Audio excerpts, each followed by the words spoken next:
All right, everybody, welcome back to America's Mom. Thank you guys for joining us today. And this is I think these conversations are super critical we're going to have today. These aren't just fluff and puff and me making fun of transgenders, although I am going to do that today as well.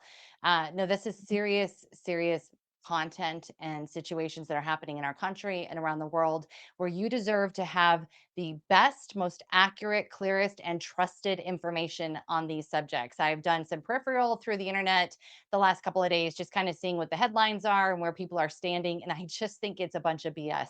I don't think people really understand it. They're not comprehending it. And unfortunately, the MSM is still the MSM, as Trump has always said. They're fake news or AI operated. They have no understanding of what is going on. They're putting out there what they've been exercised to put out there for their paychecks. That's what I can see. Being too close to some of these subjects, I just know that the basic information you're receiving via social media is just false, or it has too much errant in it to even be considered reality. So we're going to clarify some of that today, where it pertains to elections and what's happening in the country, where federal ends and state begins, what President Trump's real role is in securing our election platforms throughout the country. Dr. Douglas Frank is going to join us in the second half of our time together today, and our first guest today is going to be Captain Yuri Tabach, who is the only person really truly that I trust at this point to tell the truth about what's happening in Ukraine. Where does Russia really stand in this game? Where are they really at? Because if you do a quick little search, you're going to hear that Russia is like, I mean, they are winning. Like, oh my God, they're like literally they're going to take Ukraine next week. That's literally what the social media is putting out there right now. And of course, I have been a um, very critical, very publicly critical of what's going on in Ukraine, their leadership, the funneling and laundering of USA taxpayer money to Ukraine, and all of that. And yet, somewhere in the middle of all this is some truth that will at least save a few more Ukrainian and Russian lives. And I'm very, very curious to hear what Captain Yuri Tabach has to say, having lived in Russia, having served over there, and has spent the last 10 years alerting the world to what's going on in Ukraine. So we're gonna spend some really good time with him today as well, getting very clear. But before we get there, does anybody know who this guy is?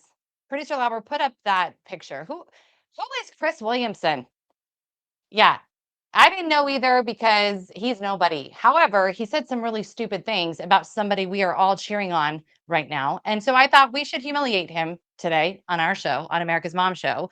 He's a sportscaster that decided to call out Sophie Cunningham on her position to protect girls from boys being in girls' sports. She very lightly and loosely, because Sophie Cunningham, of course, is not a politician, she tries to keep everything light and funny and fun. And really, I absolutely adore her. Actually, I just think she's just classic American girl. I love it.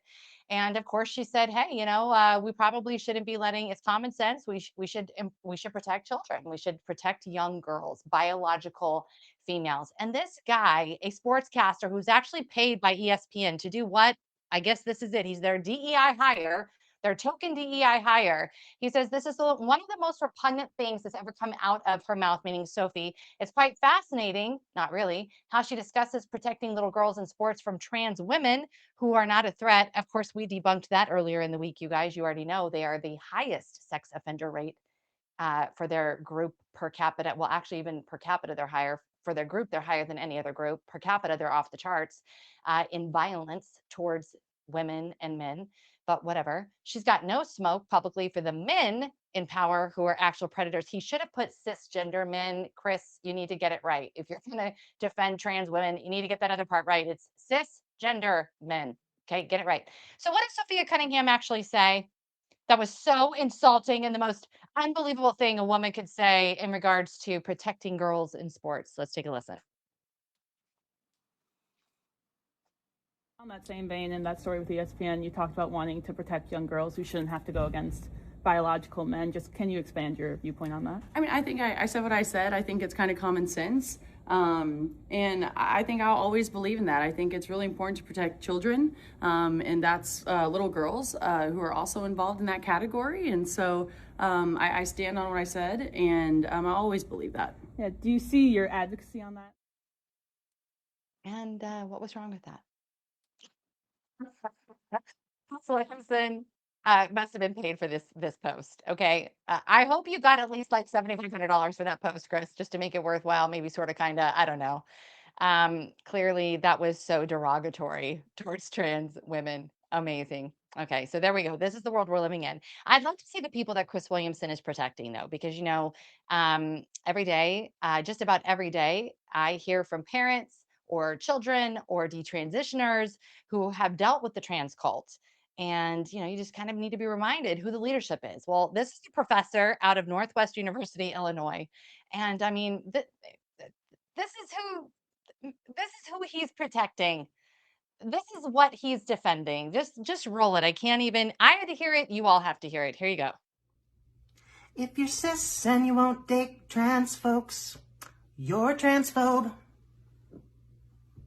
Now if that made you mad, maybe it's your prejudices that you need to probe. No matter the reasons you've got, you're reducing us to when we disrobe. And that kind of thinking ain't sophisticated, it's more like microbes. I know you think you've got good reasons, maybe you do.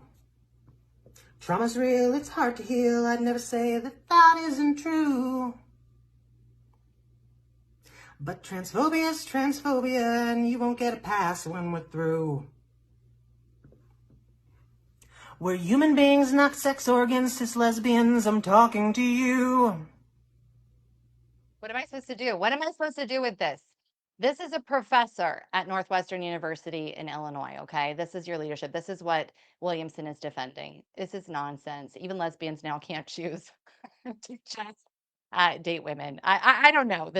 And I hear some people believe these kind of people are actually running the world. And that could explain a lot. That it could explain a lot about where we are at right now. Remember, just 2 short years ago, everything was about transing children. Everything all over the world. Our USAID money was going to Europe to fund grooming, literally the transgender cult, the LGBTQIA map, all of it, all of this. It was funding these introductions into public education over in Europe. Our American taxpayer dollars. All of that ended when Elon Musk and President Trump got together, formed Doge, and ended the funnel of money going into these particular issues to groom and transform our children into transgenders. It's just amazing. It really was happening. That was just 2 short years ago. These are policies. Again, nobody wants politics. They don't want to deal with all the nonsense that you see online, all of that stuff. But policy will get you every single time. And the reality is that there's been an agenda to continue to create as much disruption and chaos as possible.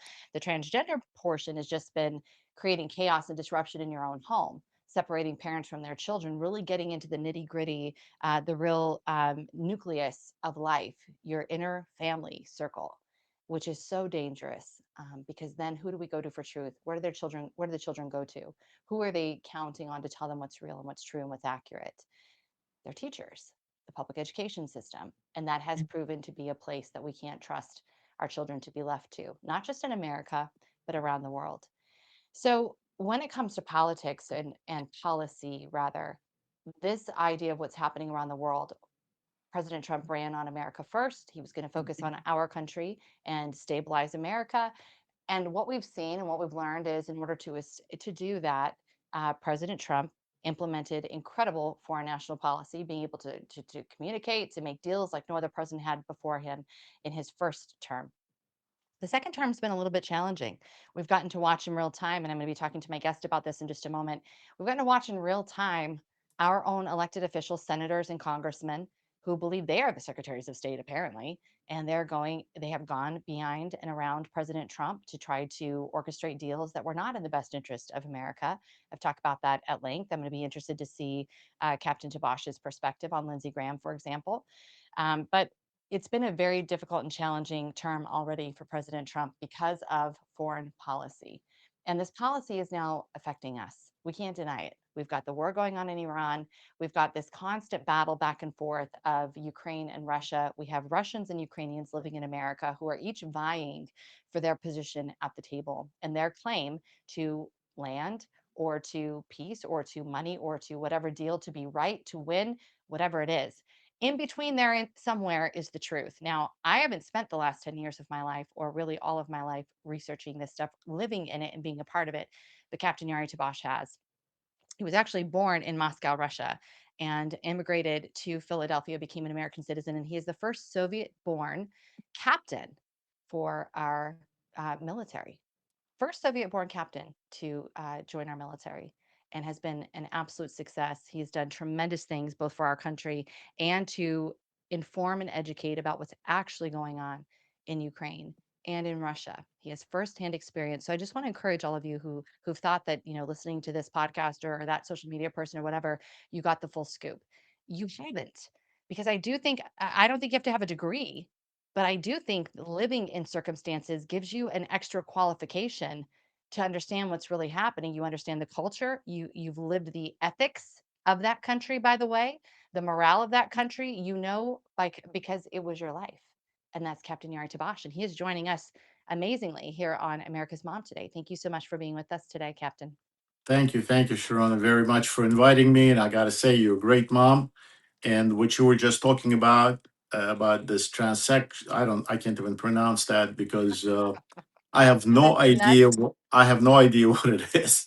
All I remember is that there were two ads. I don't know. I remember it not too long ago. There were ads for our military to be recruited into our military, and it was about somebody, which you say transsexual or liquid sexual, whatever it is. I don't understand what it is.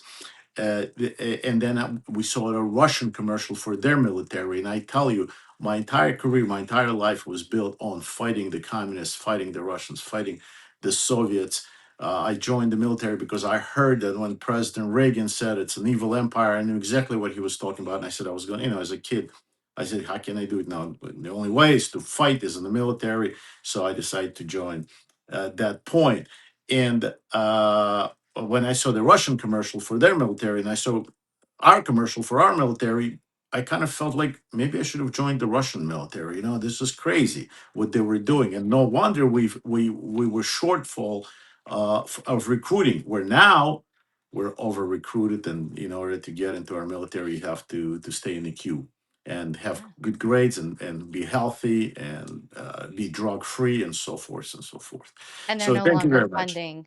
Absolutely, they're no longer funding those transgender surgeries and medications and all of that in the US Or Army. even You're or exactly. even for any warrior to sit in a classroom all day listening to something that I don't even understand, and I'm being a senior officer, spending 26 years in the military. What the hell are you people talking about? I don't understand this. I mean, I'm looking at Sherronna. I know exactly what she is. Very, very nicely what she's right.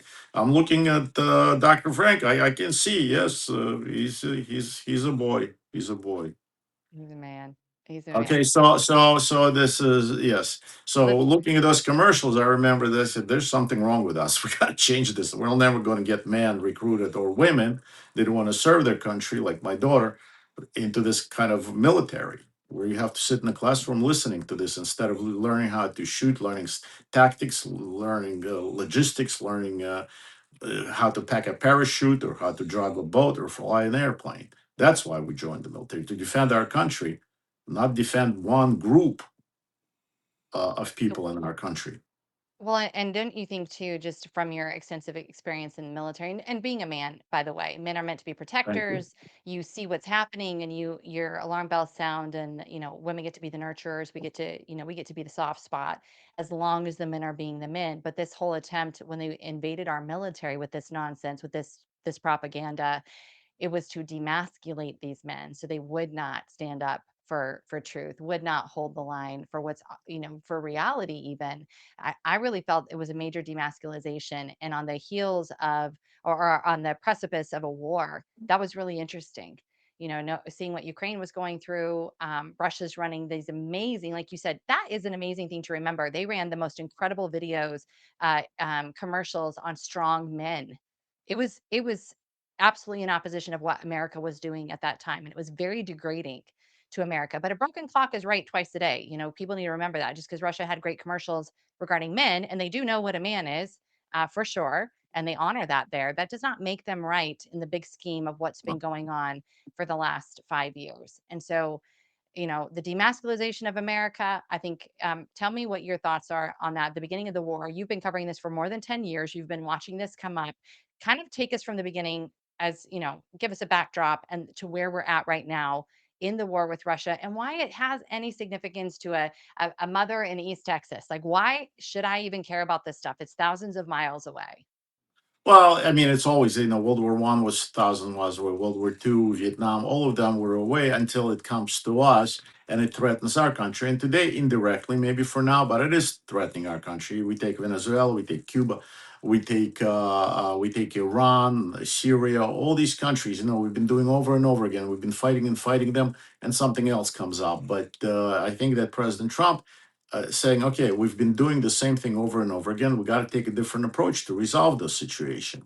And I think that this is where his genius is, because he's resolving it with a different approach, not fighting them directly in their face, but saying, listen, it is better if we're going to do business together, if we're going to prosper together, if we're going to, whatever, whoever you want to choose, you choose. Whoever you want to live with there, you live with them, however government you want. No government is perfect, but we're going to prosper. We're not going to fight. What's the point of this war in Ukraine? Again, to point out, Putin was elected. He was elected by the Russian people because they saw a man in him, because he was tough. He spoke directly. He wasn't drinking. He wasn't drunk. He was a judo or whatever wrestler, and he was a KGB officer. He was this tough guy, and he was going to he's going to fight the corruption. He's going to fight all these bad people. Of course, now none of it materialized, because we're still dealing with a KGB thug who fools everybody, who is constantly pretends to be something that he's not.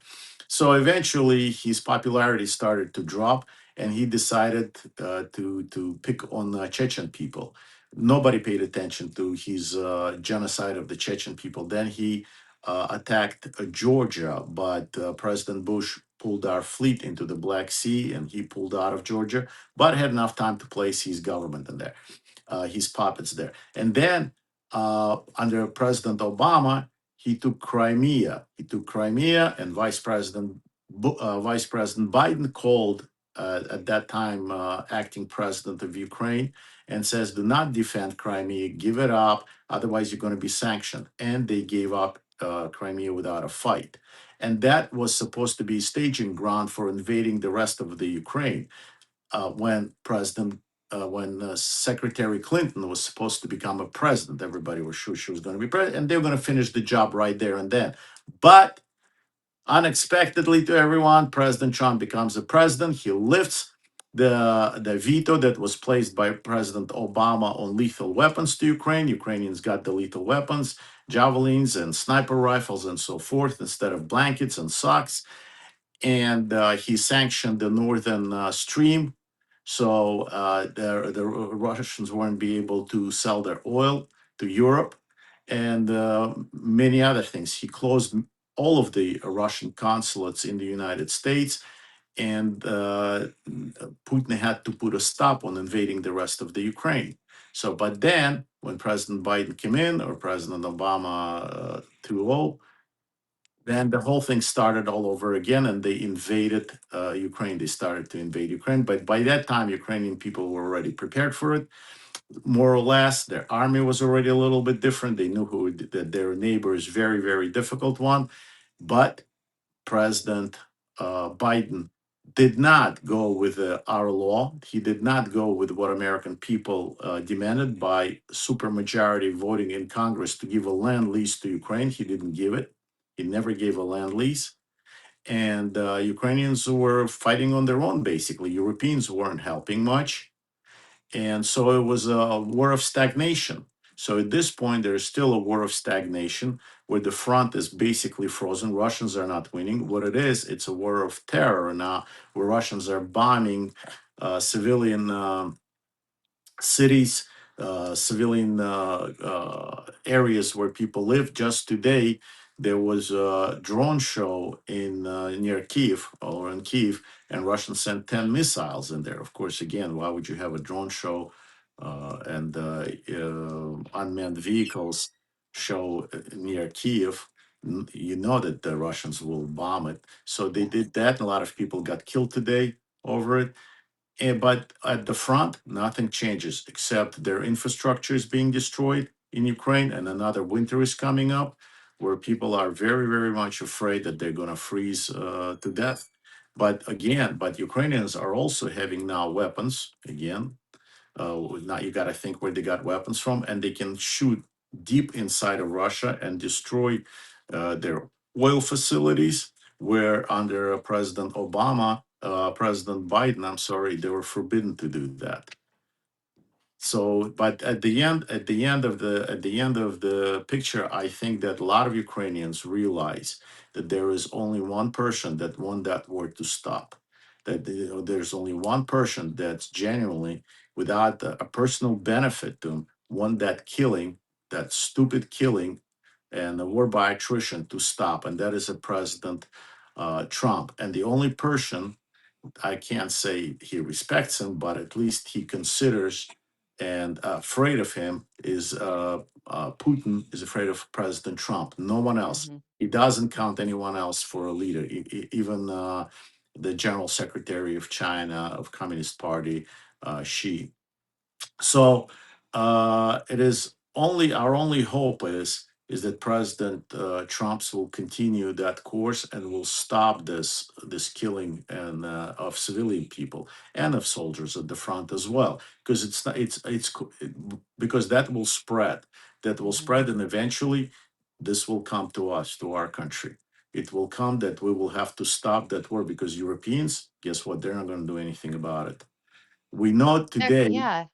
for some My under reason, yeah, for my some reason, understanding, I'm so sorry to interrupt you, Captain. no, One of the things that people talk about so much is the financial side of this, and I've heard from Ukrainians here in America, very prominent Ukrainians. Why doesn't America just put a um, billion sorry, dollars. stop there, close, yeah, freeze their bank accounts. Thank you, the oligarch bank accounts over there in Russia, but that's not really for us to do because those bank accounts are in Europe, In and Europe, that's right? for the Europeans to do, and they haven't done it. No, but So. beyond that, Russians still have a pipeline supplying gas to Europe through Ukraine. So Ukrainians allow that to happen. So Ukrainians themselves will freeze in the winter, but Europeans are buying so this is what President Trump, as you remember, in his first term, when he was sitting there in NATO and saying, Why are you building Northern Stream? Why are you investing all this money? And you'll be making billions of dollars with the Russians while we have to defend you. And everybody said, and everybody blamed him. Oh, he's trying to break up NATO. He's upsetting all of our allies, and so forth and so forth. And now we see that this is exactly what he was trying to prevent. He had a vision way further than his nose.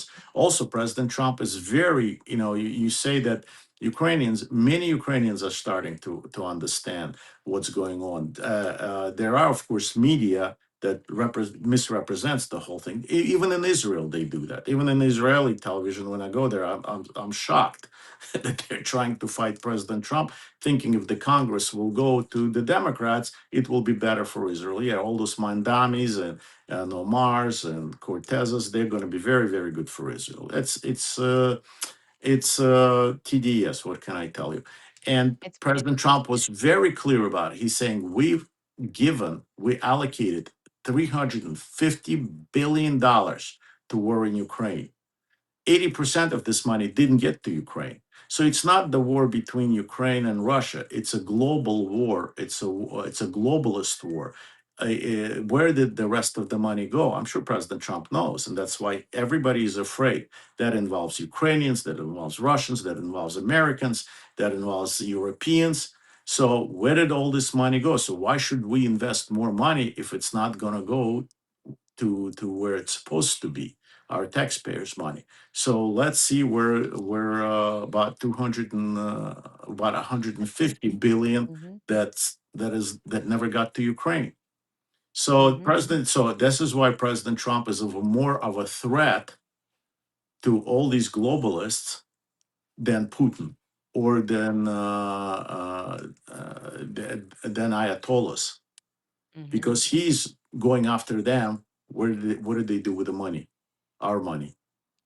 And I think what we saw, I thoroughly enjoyed a trip there that you hosted with myself and Julie Pickering here from the state of Texas. It was really eye opening for me to see my own senators from America, congressmen, former ambassadors trashing my country and talking about Yes, how it was really it's mind blowing disgusting. It's disgusting. and But disgusting. also, we've met some Ukrainian parliamentarians. We met some Ukrainian ministers who are They were very lovely, pro United States, who are very very. supportive of President Trump. But again, they're under attack, and those of us Yes. who speak out and saying President Trump is not your enemy, President Trump is your friend. He's the only one that is willing to step forward at his own expense, at his own political expense, Yeah. and stop this war. But your media and all this leftist media in Europe and Ukrainians suffered most of all from collective farming that was introduced by or enforced by Stalin, Mhm. and yet many of them want to be in the European Union. And I will always ask them the question: now, out of all the people, out of all the nations, you were the ones that suffered from collective United Nations, all those things, collective farming. Why would you want to go back to collective farm is beyond me and cause famine again in your country? But, the propaganda is very strong. And going back to the KGB thug who is now running Russia, they're masters of fooling, they're masters of propaganda. And if you go back in the 1930s of last century, it was the Germans, it was the assessment, and Himmler that sent his men to learn how propaganda works to the Soviet Mhm. Union, to the Stalin regime. It's pretty incredible. What do you think are the most important stories happening right now that the American media has missed that the public deserves to know and needs to understand right now? It does seem like that we're kind of at especially with the passing of Lindsey Graham, who was inserting himself heavily into the Ukrainian situation, the Ukraine-Russia situation, decided he was Secretary of State, apparently, I guess, and was negotiating deals and apparently had state support. I don't know that that's true. I have not confirmed that, but what is this? What is the story that America has missed that we should know about this point right now in the war? Because, like I said, if I go on and I do a quick search, Russia's winning. Russia's just about to topple Ukraine. No, well, that's pure propaganda. Like I said, that the Soviets are masters at it. We actually, under Khrushchev, thought that they had all those missiles and had those nuclear facilities and nuclear warheads, but it turned out to be that it was also all fake. They faked it. It wasn't on a parade on the Red Square. It wasn't real missiles. They're papier-mâché missiles, but again, we should never ignore it. We should always understand the threat that comes out coming out of it. But what I think is the most important thing is for people in the United States and in Europe and in Ukraine realize that when President Trump says something, and you say it's ridiculous. It cannot be. It cannot be that our own that CIA spies on us. It's against the law, or FBI spies on our presidential candidates, or things like this. I myself at faulted. I said that can be. He's making it all up a little bit. He's overacting, and then we find out no, that he's right. What he's saying is absolutely correct. And so before we jump to conclusions right away, and before we come up with a fake news every day, we should give it some time to rest and see where President Trump is taking it. So far, he has accomplished everything he set to accomplish. So there's got to be, if we elected this individual to be our president, there should be some factor of trust, of human trust. Just like you have a trust in your commanding officer. If you don't have a trust in your commanding officer, then that ship is not going to go anywhere. That airplane is not going to fly aircraft. We're not going to have this coordinated attack on Iran as we do, because there is a trust, there is a brotherhood. So if we elected somebody, and this is what democracy is about, we got to give them a chance to do it. And President Trump has proven himself over and over again in Israel, in Europe, in Ukraine, that what he's trying to do works, and it works to your benefit. Then why fight it? But we're fighting it because propaganda is very, very strong. And above all, it is the strongest propaganda is inside of our country. How could you Mhm. convince Mhm. millions of people that boy is a girl or a girl is a boy is beyond me. There's no way you can convince me of that, no matter what you do. So either people pretend to believe in that or they really work.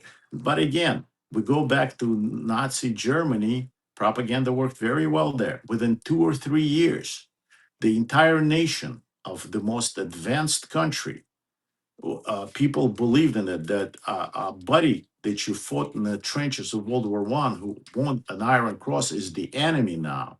That the professor that taught you physics is the enemy. That the doctor who's treating you children is the enemy. That books that you've read and plays that you watched, now you have to burn them all on the street, along with these people and their children. And the whole nation went for it. How could it be? But it does. It works like that. And in our nation, it went and it spread it out to Europe. It spread it out to the rest of the world. That President Trump is some kind of an enemy. That what he's going to do is going to destroy the world. It's going to destroy the rights. He's a rapist. He's a thief. He's a cheat, and all this. None of the facts. Not one fact. All emotions. But apparently, emotions are more important than facts. That Well, is why because in the we are a highly uneducated population, really, by a very highly you uneducated know, you know, population. you know, you know, Sherronna, my grandmother was uneducated. My grandmother didn't have a one, she never went to school. Yet she was the most clever and wise woman in the world. Yeah. I think that we need strong leaders.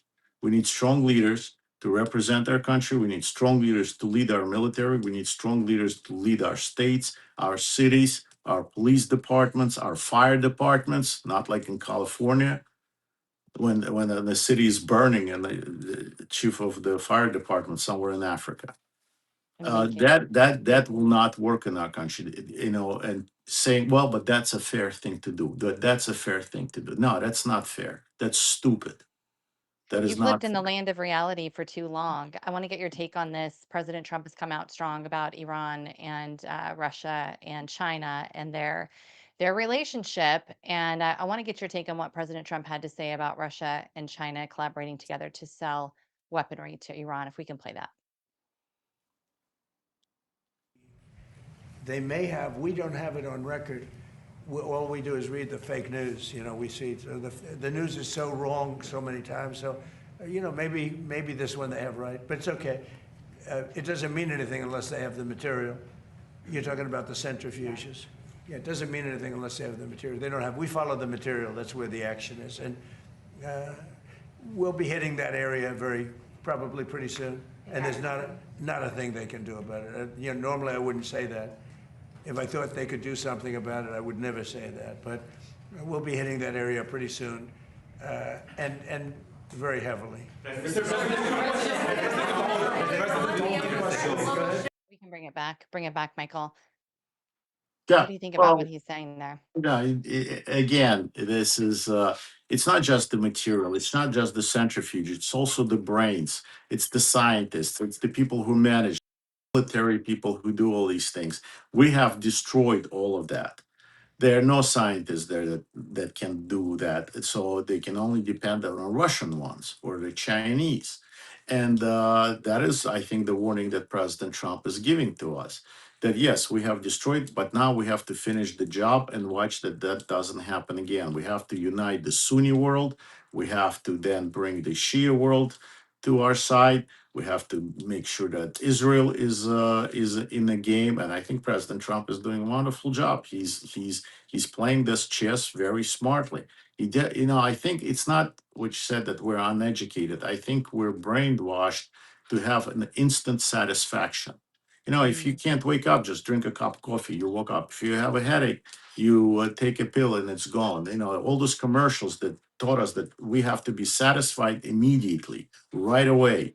And the world that has been ruined since World War II, I would say, we created all this nightmare for ourselves with choosing our leaders that are not leaders, trying to be fair to everyone. Now we expect President Trump within 1 month instantly fixed all those problems in Europe, in Middle East, in Africa. He's somehow responsible for fixing it all right away.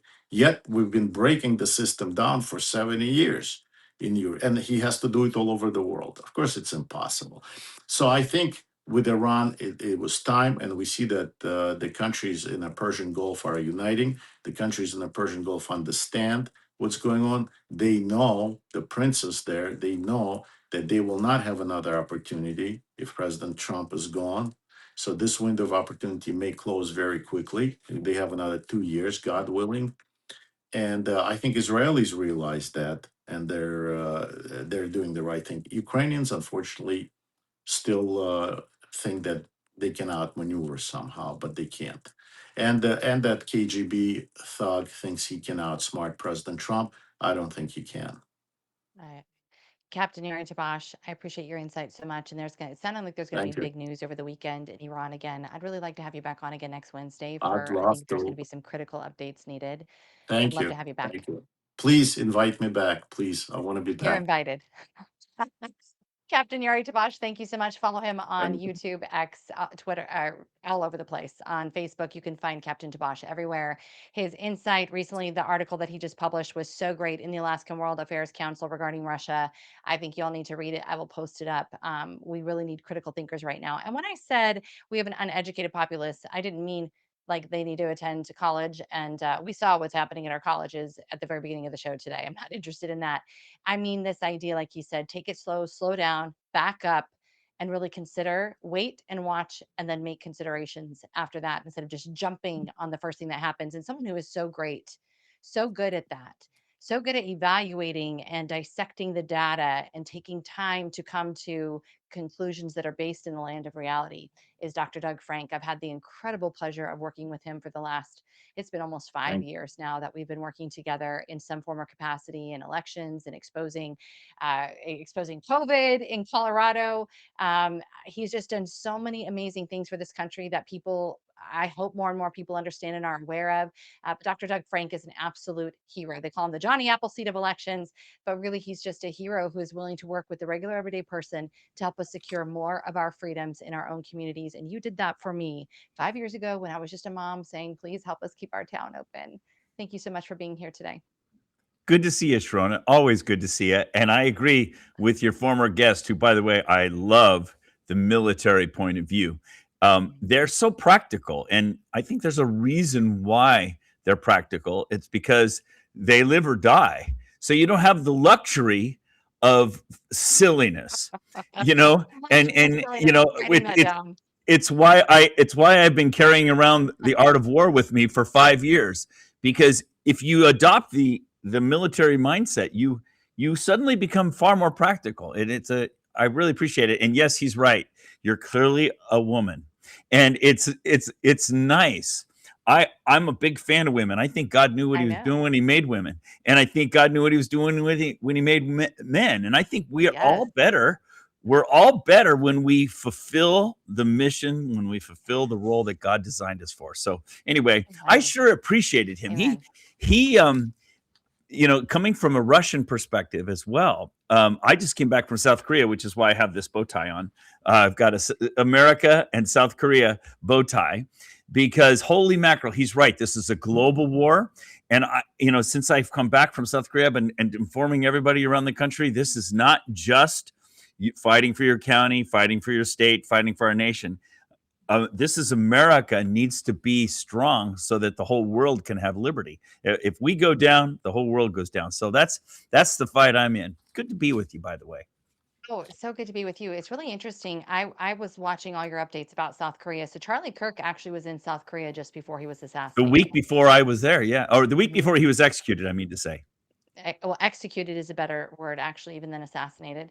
So there's been things going on there with their elections. They're on the cusp of falling to communism, is what I understand. Again, Oh no, I'm telling you, they are now communist. The coup has happened. They are now communist, and people, the media there is suppressing it, just like Trump mentioned in his speech. I know that's why he had me on today to talk about his speech. Yes. The media there is suppressing it. The media here is suppressing it. The media is complicit. They are complicit. I want to get into this because I wanted you to come on. I really wanted you to come on right after that speech. We had some things happen and I wasn't able to Yeah, really dive into this. This has been the whole purpose of our existence for the last 5 years is restoring election security, we agree. restoring our election platforms. You have been at the front end of this. You've been under investigation. They would love to throw you in jail and shut you up. They just haven't found a way to do it yet. I think this reprieve that we have under President Trump right now is vital. We need to take advantage of this. So after tell me what the highlights were to you of President Trump's speech on Thursday. It was so bold. It was so in the face of the private conversations I've had with the DOJ regarding election security and fraud, bringing in mountains of evidence, reports, all these things, and then being told to my face, there's just no need. What more do you need? And then President Trump stands up and he lays it all out there for the American people. Right. Bold move by him. So I was in Wisconsin. I was giving a series of talks there, 5 days, 8 talks. And on my last night there is when he was there. So I played his presentation on my screen. My presentation ended right as his speech began. So I played it up on the screen on the stage. And I told the people in the audience, I said, I love Trump. He's a great president, best in my lifetime. Reagan, maybe in the same category. I said, don't get your expectations too high. I said, everything he's going to say is basically what I've already been telling you for the last 5 years. He's just going to basically validate what I've just explained to you in my talk. However, there was something new that he added, and that is that the FBI and the CIA have been indicted essentially in his speech. He basically pointed out that they were suppressing information getting to the White House press briefing. So that was new, that he actually came clean with that. So really his speech kind of fell into like 4 categories. First, he said, America is great. And I think that's important that he said that because he was about to bash us pretty good. Okay. And he doesn't necessarily want to come out and say, man, we are in terrible shape, America. Let's all just jump off a cliff because we're dead. He wanted to make sure everybody understood, no, look, America is in the golden age. This is great. We're in good shape. And so he spent the first like 10 minutes of the speech just basically telling us how great we were. That was important. But then, after he kind of set that aside and he said, okay, but really tonight I'm here to talk to you about 5 points. And his speech had 5 points. Basically, our election data has been compromised. And by the way, what he was really announcing. His speech wasn't as important as what he was announcing. He was announcing that all this information was going to be released to the public. He was declassifying a whole bunch of information and releasing it. This is a big deal. This is a big deal. So first thing he announced, the election data, all of our election data in America has been compromised and China has it all. That's the first. That's a big deal.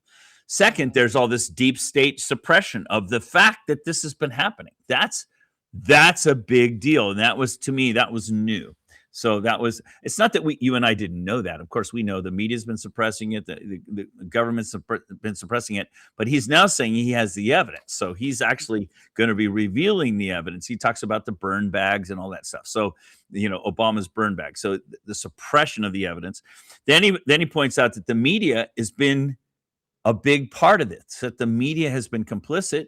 And he said, look, China's been paying huge sums of money to all these different media outlets, AP, CNN, MSNBC, all these. They receive payments for propaganda, as you just heard about with your former guest. In other words, if they will promote the propaganda that America's in, our president's no good, everything's okay, we have the gold standards. If they'll do that, they receive money for that. So that's a big deal. Then he pointed out that, and Kash Patel pointed this out last June, by the way, in June of 2025, that there were millions of phony IDs and phony ballots printed to influence the 2020 elections. That's not hypothesis. I've seen that evidence myself. That is real. In fact, the FBI seized 1 million fake ballots and 1 million fake voter IDs in October of 2020, right before the election in Detroit. And that's what Kash Patel was announcing last year. Well, how come that didn't make it to the White House press briefings? That's the point he's making. All that critical information was hidden away. I'm always, whenever I think about this, I think about the movie Raiders of the Lost Ark. And you remember at the end of the movie in Raiders of the Lost Ark, they put the ark in this crate and it goes in, they put it in the back of some warehouse somewhere. Well, that's basically what's happened to all the critical evidence. So Trump is basically, in his speech, what he's really saying is he's changing the direction of the country. He's saying, I'm going to start revealing all these facts that the government had that's been hidden from you. So that's a big deal. He's I do have reason to believe he's already done that, but he's slow. So he's already seen all of this. I know for certain oh, that. he's seen it all. Yeah. Right. But the public hasn't because it's been classified. So he's Right. declassifying it and releasing it to the public. That's the point I'm making. Okay. He's also doing something very, very important. And this is something I've been talking about for about a year now with everybody. You might remember during his first term in 2018, he passed an executive order. And that executive order gives the executive branch the ability to freeze everything around an election if there's foreign interference. And month by month this year, every month, there's some new revelation about what? Foreign interference in our elections. Why is that important? Because if there's foreign interference in our midterms, Trump is ready to go. He's armed. He's got the authority. He's got the legal authority to do this. He can freeze all the funds. He can freeze all the county, can freeze everything. And I really think he's moving the Overton window.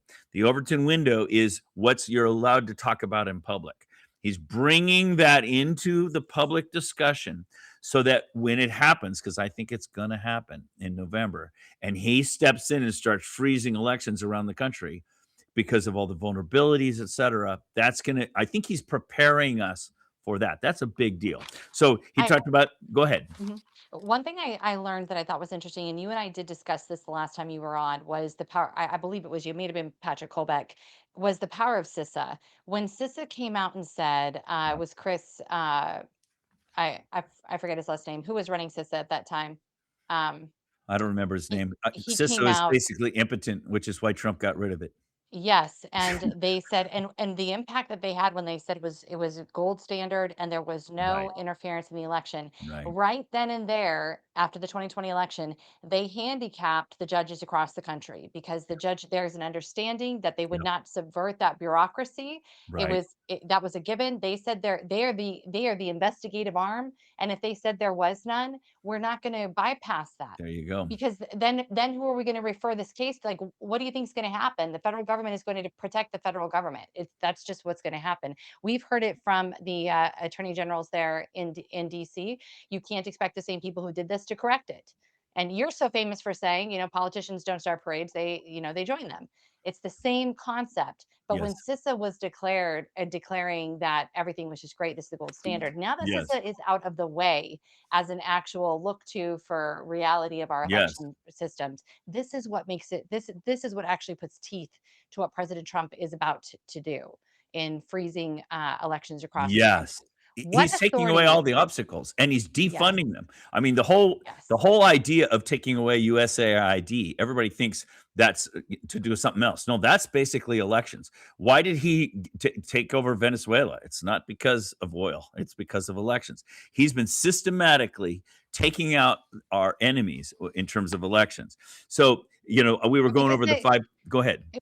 Just for clarity for the people listening to, the global community that loves to bash us here in America, they did nothing when they knew that Venezuela interfered in our elections. They knew we had evidence. That's been Colonel Sean Smith can talk at length about that. They saw it, they knew, and they did nothing. So we've been left to have to finally defend ourselves and do what's in our best interest and go after those that the global community was supposed to address and would not do. So just as a side note. Let me pause for a minute there. You and I have been working together for 5 years now, and 6 years actually, you and me, because we started in COVID. We were telling everybody back then that the machines were accessible and hackable.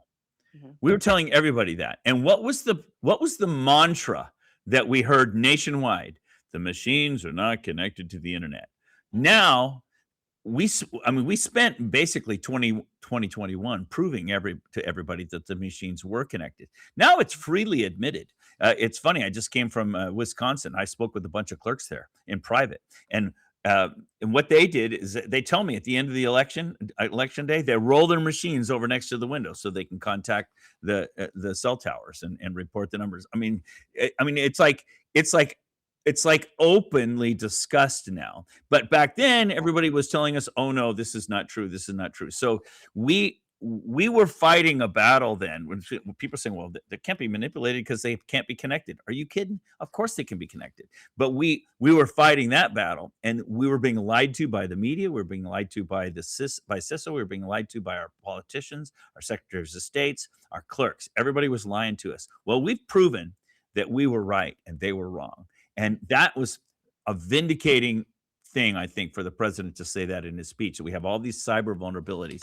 And it's not just our voter rolls that are cyber, it's the machines themselves. And he talked about that. So there are 5 points he made in about our, he had 4 sections to his speech. The first section was America's doing great because he's about to bash. The second section was he moved to the election vulnerabilities. Then he said, I'm announcing an investigation, releasing all the evidence. And then the fourth thing is says we need to pass the Save America Act. Okay, so that was kind of an outline of his speech. All right. But you and I think, are here to discuss the election vulnerabilities. And he gave 5 points. He said, first of all, China's got all of our election data, and that's a bad situation. Second of all, the deep state is complicit, and they're suppressing all the evidence of election fraud. That's big.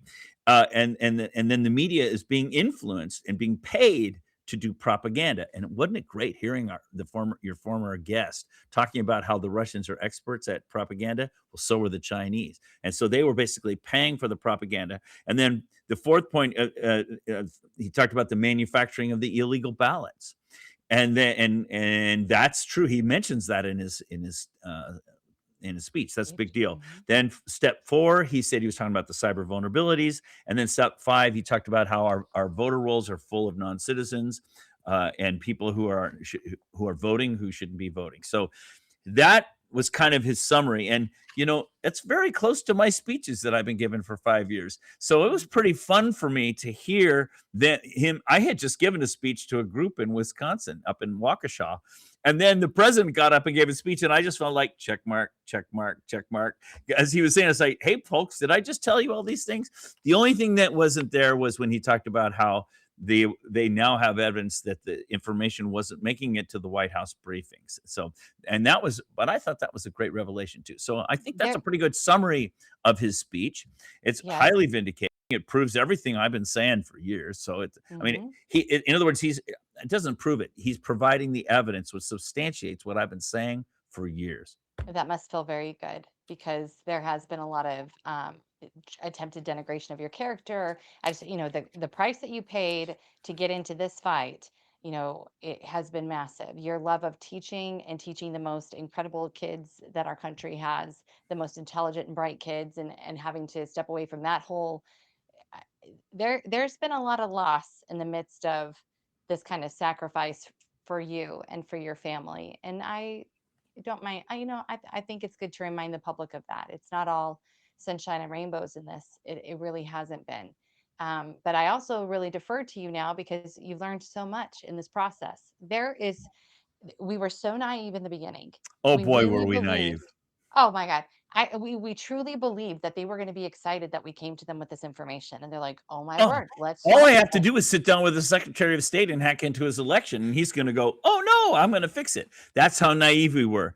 And I did that with 24 secretaries of states across the country. And I testified. I think you and Mike Lindell, didn't you guys? Oh, absolutely.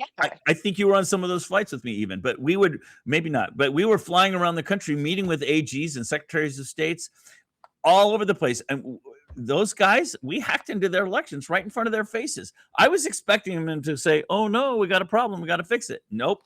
They like it the way it is. And there's this very strong infrastructure that supports the current corrupt system. I like to say this is infrastructural election fraud. the whole infrastructure is set up to enable fraud. It's not necessarily, grandma voted for grandpa. The whole system is set up that anybody wants to manipulate elections can do this. The infrastructure is set up. It's institutional election fraud. By the way, I have a hat that I wear these days. Destroy communism in Korean. It means destroy communism.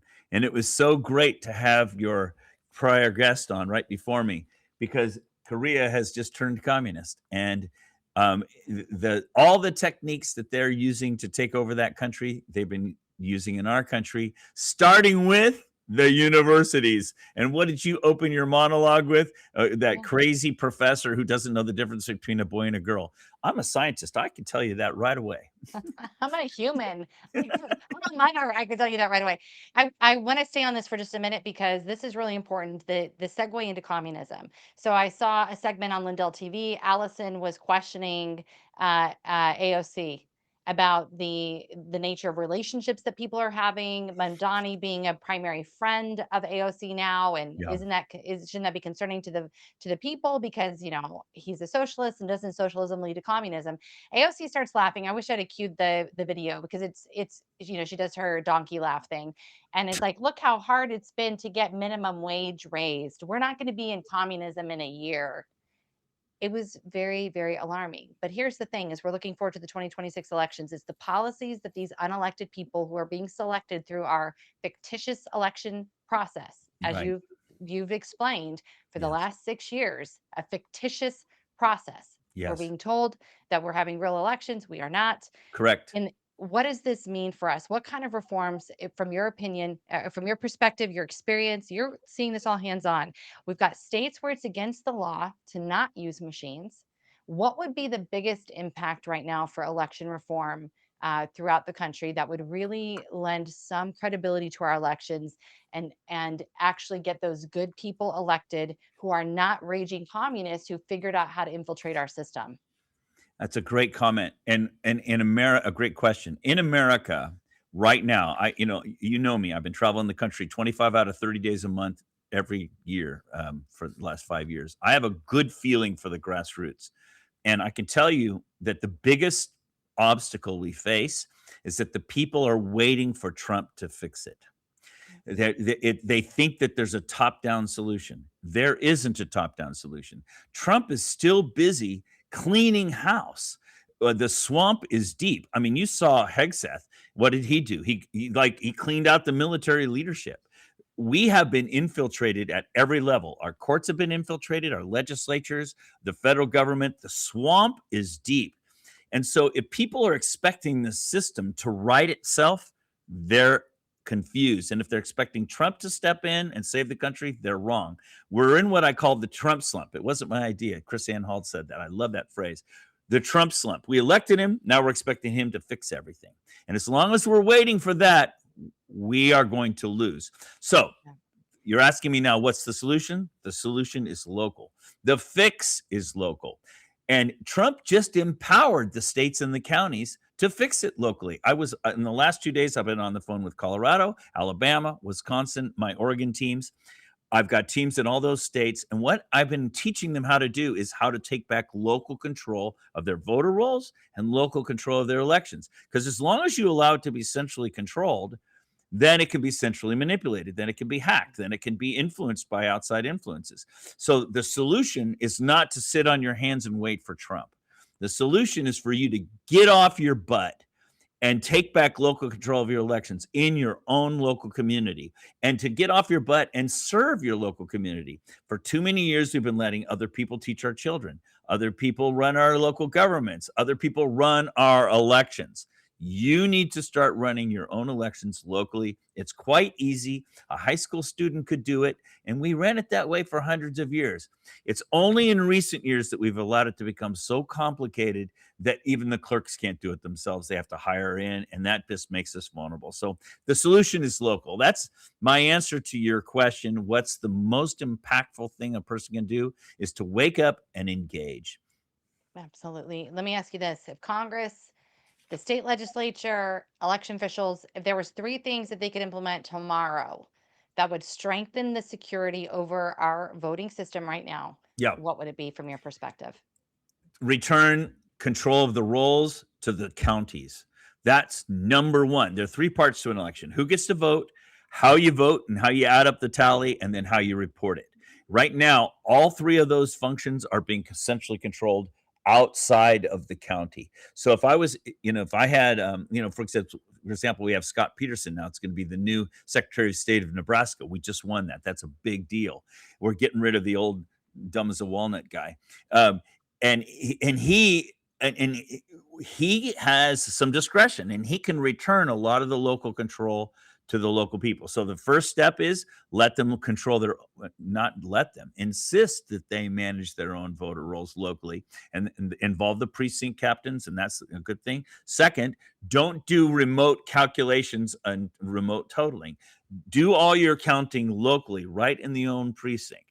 And then the third thing is, I've talked to hundreds of clerks around the country, and I always ask them at the end of election day, what do you do? They say, oh, I run home and I turn the TV on. I want to see how the election comes out. And I say, well, did you ever verify that the numbers you turned in are the same as what the Secretary of State is reporting? Not one time out of hundreds of times I've asked that question does the clerk say, yes, I check. So what I do is I bring out my laptop and we look it up. I look it up, and they say, and their numbers that the Secretary of State reports don't match their own local numbers. And I'm like, okay, well, here we go. So that's the reporting. So in other words, if you ask me for three things, funny, you mentioned three things. Those are the three things: return the rolls back to local control, return the counting to local control, and return the reporting to local control. That, if you did that, that would change doesn't solve everything, but it's a huge step in the right direction. Huge step. And I hoped I had this on hand. I don't know that I do. We had an interview this morning with boy, I hate to even say it because now I can't remember their name. Michael, what's the name of the organization this morning? It was uniteforfreedom.com, I believe. Let me double check. Uniteforfreedom.com. I'm No, aware of that's them. correct. I'm aware of that group. Uniteforfreedom.com. And the amount of excess votes compared to voters, that's what you're talking about there. The number's not adding up that the clerk turns in versus what the Right. Secretary of State ends up reporting to Edison Right. reporting that goes out to the public and announces the winner. Right. Is it is demonstrably horrendous. It's The about percentages 10% that higher they at the Secretary. It's about 10%. Yes. If you asked me to average across the country, what the Secretary of State's report is about 10% higher than what the local clerks actually count. So this is really empowering information. These are basic things. These are very simple things. They don't Yeah. require an army. They don't require a bunch of money. No. They just require partnership of the citizenry with the local clerk, and then accountability by the citizenry. And in the state of Texas, we had a major drop off in this last primary election. It was a pretty dismal turnout compared to what it probably should have been. Yeah. And so they're preparing for the midterm coming up, and getting a little bit concerned that people aren't going to show up because of election interference and the concern about, does my vote even matter? But Right. to the point of some, I mean, be the case then. If you don't cast your vote, someone is more than likely going to cast your vote Yeah. for you. You're I think you have to giving take up that your space. name for somebody else to use your name and cast a vote if you don't vote. Yes. Everybody needs to vote. I never discourage people from voting. I do encourage people to engage the system that's screwed up. Yes. Yes, absolutely. So moving forward, what's next on your agenda? Where can people follow you at and see what's going on? I appreciate you bringing the South Korea thing to the front. I read In Order to Live. That book is absolutely phenomenal. And South Korea was a safe haven for those who were escaping communism from North Korea. I'm very sad to see this happening. But what's the next thing on your agenda? Well, I'm still working hard around the country. I have more invitations to go places than I have time. And so I've kind of changed my strategy. In the early days, you and I were in the early days, I was being invited all over the country. I would pick up and I would fly here, and then the next day I'd fly there, and the next day I'd fly there. That was kind of my MO.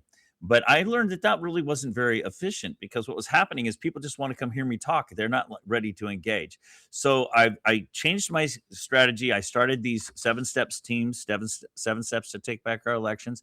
And I've been developing For example, I didn't just go to Wisconsin for one day. I went to Wisconsin for 6 days. And starting Sunday, I'm going to Oregon for 7 days.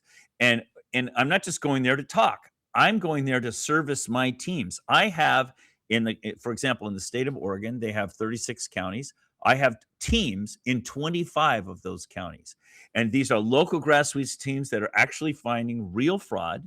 And when they find real fraud, they actually go to the county commissioner meeting and report it in the public record. Okay. And what do I mean by real fraud? Well, this person was dead and they voted for 3 more elections. Or here's a person who moved to Texas and they don't live here anymore, but somebody is still using their ballot here. And we find those actual cases and we report them in public. And we're basically shaming the county commissioners into listening to us and complying. Now, the cool thing about my new strategy, I'm not just going, talking everywhere. By actually organizing, we're actually fighting in a warlike strategy. We're making strategy, and that's when we're successful. So if you just have one county that's like doing reform, the problem is the state and the powers that be will come down and oppress them. But if you have multiple counties doing it at the same time, and when you're fighting a war, you look for weaknesses in the enemy, right? Well, one of the weaknesses in Oregon, since I brought that one up, is that they mail a ballot to everybody in their voter rolls, except they have 105% of their people registered. So there's a little problem there. And it's actually about 30% too many ballots are going out. So when I talk to a county commissioner and I say, hey, look at all the money you're wasting mailing all these ballots to non-real residents, and they have to pay return postage too. And when you work out the numbers, it's big amounts of money that they're wasting in that state, not to mention making the elections vulnerable. So I talk to the county commissioners, I show them how much money they can save if they'll do a little reform. I talk to the local sheriff and we show all the civil rights violations, because every fraudulent ballot violates civil rights. The citizens get involved and they form a movement. And then it's not just one county, it's a bunch of counties standing together. That's how we win. And I've got teams like that in Colorado, where you used to be. I've got the San Luis Valley, 6 out of 6 counties there, Douglas County and El Paso. These counties have already stepped up. In fact, the clerk of El Paso quit the County Clerks Association. I don't know if you heard about that. Yes, I mean, I did. this is big deal. Yeah. So in other words, we're beginning to make progress. Matt Crane. Yes, we're beginning to make too. progress, because we're not just acting individually anymore. We have a strategy. We're implementing the strategy, and we're making incremental progress forward. Now the president's providing air cover. We're ready to invade Normandy. It's power in numbers for certain, and you are excellent at numbers. It fits you. Thank you so much for all the great work you've done and are doing, Dr. Frank. Thank you for being here with us. It's great to be with you, Sherronna, as always. Thank you. All right, everybody. Well, thank you guys for being with us. I hope this has been, again, very productive for you. I hope you've learned. I hope you feel educated on what's going on, and all is not lost. All is not for naught. So we're working, we're moving forward. We can't stop. It's not time to slow down by any means. And it reminds me so much too. You'll appreciate this, Dr. Frank. I think Captain Tabach would too. We're at this weird place where it's almost like when the Hebrews were demanding a king, and God's like, "Are you sure you want to do that? Are you sure you want that? And are you sure you want to do that? Yeah." And that's what we're doing by giving full authority and turning every decision, every action needs to be carried out by the president. That is a kingdom. And that's not what we're designed to be. So constitutional republic requires the activation of the citizenry. We have to get busy, and I'm tired. We're all tired, but literally the future of the entire world, as you said it so beautifully, and it is true. It is 100% true. All ships rise with America. Yes. But when we're down, the rest of the world is sinking. Yes. So thank you again. Thank you for being with us. And thank you all for joining us today on America's Mom. Remember, all that is necessary for evil to prevail is for good men and women to do absolutely nothing. We'll see you back here on Monday.